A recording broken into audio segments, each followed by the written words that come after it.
ઉત્તર ગુજરાતની વાત કંઈક નિરાળી છે સાહેબ. આ દુનિયાના ચોકમાં ગરબો પ્રખ્યાત થયો હોય ને તો એ ગરબો આપણા ઉત્તર ગુજરાતનો છે સાહેબ. ભગવતી અંબાજીના ચાચર ચોકને યાદ કરો, આ બાજુ ભગવતી બહુચરને યાદ કરો, પાવાગઢમાં બેઠેલી ભગવતી મહાકાળીને યાદ કરો ને. આ તો ક્યાંક ને ક્યાંક ખોટ શું પડી છે, ક્યાંક એવા લેખકો ન મળ્યા, ક્યાંક એવા કલાકારો ન મળ્યા. ઉત્તર ગુજરાતનો ઇતિહાસ હતો ને માત્ર પુસ્તકોમાં ધરતીમાં દટાયેલો રહી ગયો. આ બાજુ પાટણની ગાદી જોવો ને, કચ્છ સૌરાષ્ટ્ર, આ તો બધું પાટણને કર ભરતું સાહેબ. અને કચ્છ ને સૌરાષ્ટ્ર નહીં, છેક આ બાજુ મુંબઈ, ગોવા, કેરળ, કર્ણાટક, મધ્યપ્રદેશ સુધી આ પાટણની ગાદી એટલે ગુજરાત ને ગુજરાત એટલે પાટણ. એવો ઉજળો આ ઉત્તર ગુજરાતની ધરતીનો ઇતિહાસ આ સિદ્ધપુરનો રુદ્રમાં આલય છે ને. જે દિવસે એમનું ખાદ્ય મુહૂર્ત થયું ને અને એનો જે ખીલો જમીનમાં ધરબ્યો એ શેષનાગના ફૂણની માથે ખીલો ધરબ્યો તો સાહેબ. આ એ પવિત્ર ધરતી છે. વેદ શાસ્ત્રમાં એવું કીધું છે કે પ્રયાગ હોય અરે ગંગાજી હોય ગમે ત્યાંથી, પણ આ સિદ્ધપુરની ધરતીથી સ્વર્ગનું અંતર માત્ર એક વેદ જેટલું છે. આ સિદ્ધપુર નું બિંદુ સરોવર છે ને સાહેબ, એ માત્ર બિંદુ સરોવર નથી, સિદ્ધપુર છે એ આખા જગતના સમગ્ર વિશ્વનું આધાર બિંદુ છે.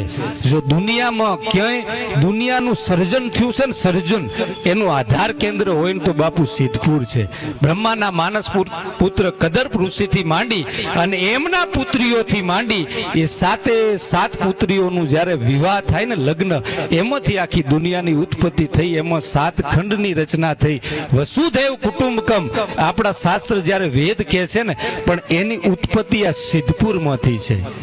આ સિદ્ધપુરની ધરતી જેવી નથી. કપિલ મુનિની જન્મભૂમિ કયો તોય, કર્મભૂમિ કયો તો એવા દાતાર પુરુષોની ભૂમિ છે કે ઋષિ દધીચી જેવા જેદી દેવો જ્યારે મુંજાયા ને, પોતાની કરોડરજ્જુનું હાડકું કાઢી એમાંથી વજ્ર નામનું શસ્ત્ર બનાવી કે સાહેબ, કોઈક પૈસા દઈ કે ધન દઈ કે દોલત દઈ કે પોતાના શરીરની કરોડરજ્જુ જે છે ને, પોતાનો આત્મા, પોતાનો પ્રાણ કહી શકાય, એ કરોડરજ્જુ જો દઈએ કે એવા સિદ્ધ મહાત્મા યોગીઓ આ સિદ્ધપુરના અંદર જન્મ્યા છે સાહેબ. આ સિદ્ધપુરમાં એમને તપસ્યા કરી છે.